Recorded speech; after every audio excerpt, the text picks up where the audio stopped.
देना, उसको प्यार देना, याद रखो ये इज्जत का देना और प्यार का देना ये तुम्हारे लिए अजर व सवाब का बाइस बन जाएगा, जन्नत में ले जाने का बाइस बन। अल्लाह के नबी ने 11 शादियां फरमाई, आपने 11 मरतबा निकाह फरमाया। हर निकाह में अल्लाह के रसूल सल्लल्लाहु अलैहि वसल्लम ने अपने ससुराल वालों पर रहमत का मामला किया, अपने बीवी के ऊपर शफकत का मामला किया, रिश्तेदारों से मोहब्बत का मामला फरमाया। और यही हुक्म हमें भी दिया है। हमें इस बात की इजाजत नहीं कि हम अपनी बीवी को ले जाकर या रिश्तेदारों के साथ जुल्म सितम करें। मेरे भाइयों याद रखना, जो इस तरीके से काम करेगा अपने पड़ोसियों के साथ, अपने दोस्त अहबाबों के साथ, अपने रिश्तेदारों के साथ, उसकी खैरियत नहीं है। कल क़यामत के दिन जहन्नम उसमें उसको डाला जाएगा जिसने अपनी बीवी के साथ गलत सलूक किया, जिसने अपनी बीवी के साथ जुल्म सितम किया। अल्लाह के रसूल सल्लल्लाहु अलैहि वसल्लम ने एक जगह इरशाद फरमाया कि क़यामत के दिन सबसे पहले जो सवाल होगा वो यही सवाल होगा कि तुमने अपनी बीवी बच्चों के साथ क्या सलूक किया। बताओ, अगर हमारा नेगेटिव होगा हमारा मामला, जुल्म सितम वाला होगा हमारा मामला, तो क्या हम जवाब देंगे अल्लाह को और क्या मुंह दिखाएंगे रसूलुल्लाह को, और कैसे हमारे लिए जन्नत का फैसला हो सकता है। लिहाजा ये बहुत अजीम सुन्नत है निकाह। अल्लाह के अक्सर हम निकाह में सुनते हैं खुतबे में, हम निकाह में सुन्नती। इस हदीस का तर्जुमा सुनो, इसको समझो, इसमें रसूलुल्लाह ने क्या फरमाया उसको समझो, उसकी लॉजिक, उसकी हकीकत को समझो। क्या फरमाया नबी ने, ऐ उम्मती, ऐ मेरे चाहने वाले, ऐ आशिक़ रसूल, ऐ नबी के जो चाहने वाले, सुनो, अन निकाह मिन सुन्नती, निकाह मेरी सुन्नत है, मेरी अजीम सुन्नत है। तमाम नबियों ने 1,24,000 नबियों ने निकाह किया, तमाम सहाबा ने निकाह किया, तमाम औलिया अल्लाह ने निकाह किया। लिहाजा नबी की सुन्नत है, तुम भी निकाह करो।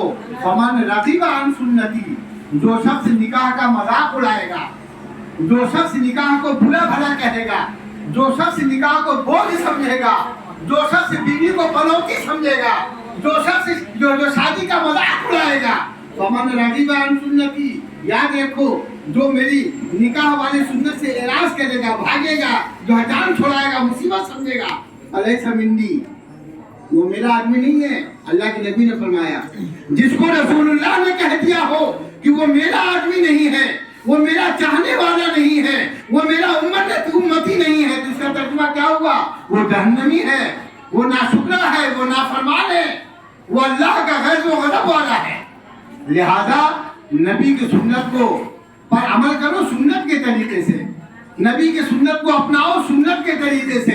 जैसे नबी ने सहाबा का निकाह पढ़ाया और जिस तरीके से नबी ने अपना निकाह पढ़ाया, जिस तरीके से नबी ने अपने चारों बेटियों का निकाह पढ़ाया, जिस तरीके से जो नबी ने अपने जो खुलफाए राशिदीन का निकाह पढ़ाया, हम उसी सुन्नत को अभी अदा करने जा रहे हैं।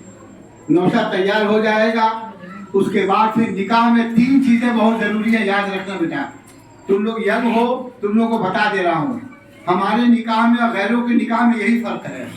हमारे निकाह में 3 चीजों के बगैर निकाह होगा नहीं। 10 दफा पढ़ा लो फिर भी निकाह नहीं होगा। निकाह कब होगा, जब 3 चीजें होंगी।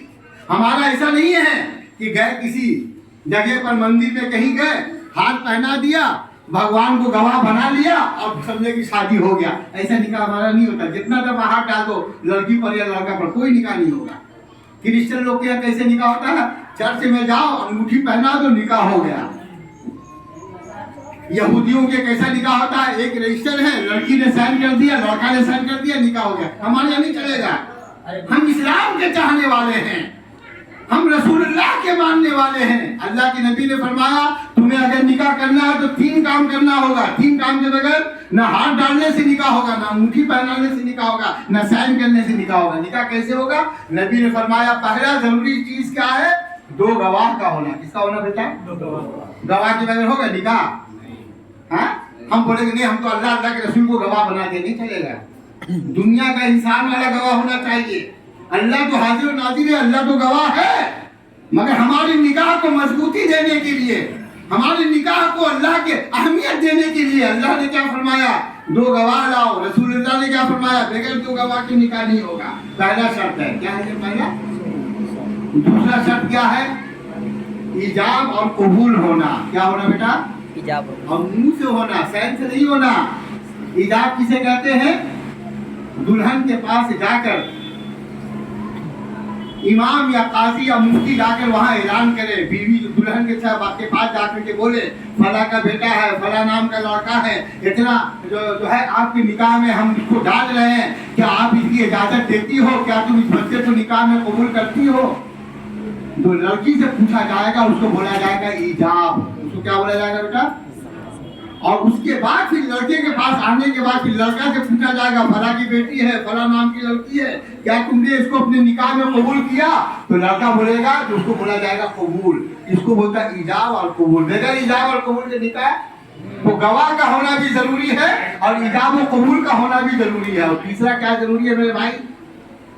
हो सकता है आप सोचते ये मौलवी बहुत अजूबा है?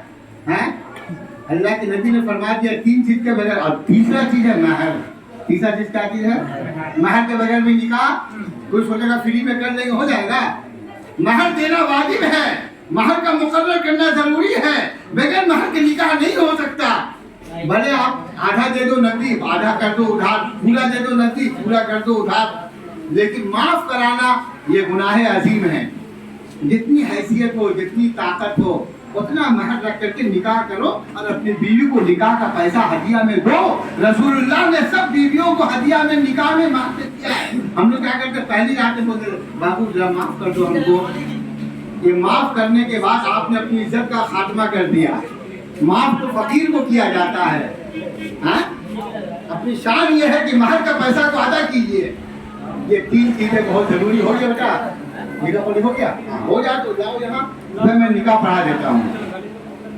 मैं आपके निकाह में शरीक होने के लिए आप तो आए, गांव से हम आए कलकत्ता से। कारी साहब हमारे एक दोस्त हैं, हमारे छोटे भाई की तरह है। इन्होंने कहा मौलाना मुफ्ती साहब आपको आना पड़ेगा हमारी बेटी की निकाह से, क्योंकि हम लोग का बहुत जमाने से दोस्ताना है। बहुत कहा, मैं आ गया आपके यहाँ। माशाअल्लाह आप लोग बहुत महजब है। और एक बात याद रखना, जो बारिश हो रही है ना, इसको पनौती मत समझना, ये रहमत है मेरे भाई। जब अल्लाह खुश होता है तो बारिश नाजिल फरमाता है। अल्लाह जब खुश होता है तो बेटियां देता है। आज हम बेटी के होने पे गमगीन हो जाते हैं। कई लोग मेरे पास आते हैं मदरसे में, बोलते हैं कि मौलाना साहब आप दुआ कर दीजिए कि बेटा हो। मैंने कहा अच्छा, आज बेटा के लिए जो तू रो रहा है और कल तू बेटे से रोएगा, क्यों? क्योंकि तूने बेटे को अपना दीनदार नहीं बनाया, वफादार नहीं बनाया, दीनदार नहीं बनाया, आलिम दीन हाफिज कुरान नहीं बनाया, आपने बना दिया गुंडा मवाली, चोर चंडाल। आज बच्चे के लिए रो रहा है, दुआ करवा रहा है, कल बच्चे से रोएगा। लेकिन बच्चे से कब नहीं रोएगा? जब तू 3 काम करेगा। पहला काम यह है कि जब बच्चा पैदा हो अच्छा नाम रखो, पहला। दूसरा है जब बच्चा पढ़ने के लायक हो जाए, बोलने के लायक हो जाए, उसको कुरान सिखाओ, हदीस सिखाओ, कलमा सिखाओ, मदरसा भेजो। और उसके बाद उसको इंजीनियर भी बनाओ, डॉक्टर भी बनाओ, टीचर भी बनाओ, जो बनाना है बनाओ, मगर साथ साथ एक आशिक़े रसूल बनाओ, एक क़ारिए कुरान बनाओ, एक हाफिज़े कुरान बनाओ। अगर आपका बच्चा हाफिज़े कुरान बनेगा तो आपके लिए दुआए मग़फ़िरत करेगा। आपके कब्र में जा करके कुरान खानी, जो कुरान पढ़ के दुआए मग़फ़िरत करेगा। और अगर आपने जाहिल रख दिया तो फिर अल्लाह ही खैर फरमाए। अल्लाह हम सब के पास अपने बच्चे को एजुकेटेड बनाइए, तालीम याफ्ता बनाइए, नेक सालेह बनाइए, ये हम सब के लिए जरूरी है। तो अल्लाह ताला जिससे खुश होता है बारिश कर देता है। बारिश का होना अच्छा, एक गलत अकीदा है लोगों में, वो भी मैं आपको जाहिर कर दूं। लोग बोलते हैं कि भाई हड़िया में खाता था ना इसीलिए इसका शादी में पानी बरस गया। या ये हम लोग का अकीदा नहीं है, गैरों का अकीदा है। इस्लाम का ये अकीदा नहीं है। जब तुम सावन के महीने में, बरसात के महीने में शादी करोगे, हड़िया में खाओ नहीं खाओ, पानी तो बरसबे करेगा। इसका कोई ताल्लुक नहीं है हड़िया के अंदर खाने से। लेकिन अगर बारिश हुई है, आप लोग आए हैं, मुमकिन है बारिश होने से आपको जरा तकलीफ हुई होगी। मैं अपने दोस्त के तरफ से और आपके जो मेज़बान है कारी निजामुद्दीन, मैं आप लोगों की तरफ से माफ़ी मांगता हूँ। अगर तकलीफ होगी तो अल्लाह के वास्ते माफ़ कर देना, खुदा माफ़ कर देना। ये रहमत वाली बारिश है, ये मौसम इतना अच्छा। यही अगर बहुत गर्मी होती तो कितनी तकलीफ होती, लेकिन अल्लाह ताला ने रहमत का। हाँ यही ले आओ, हाँ यही ले आओ, अच्छा दूल्हा को यहाँ ले आओ, नौशे को यहाँ ले आओ। हाँ चलो नहीं आ पाएंगे। अगर वहाँ बारिश रुक गई वहाँ पढ़ा लो, लेकिन यहाँ लाने में ज्यादा अच्छा है, यहाँ ज्यादा अच्छा है बेटा।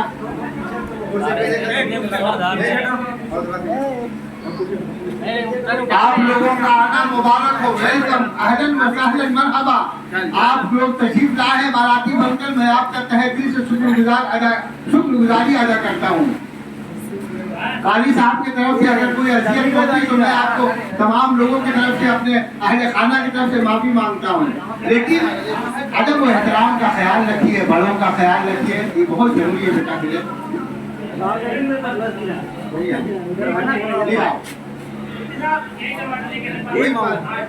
लिखा पढ़ी करा लो, वकील बाबा को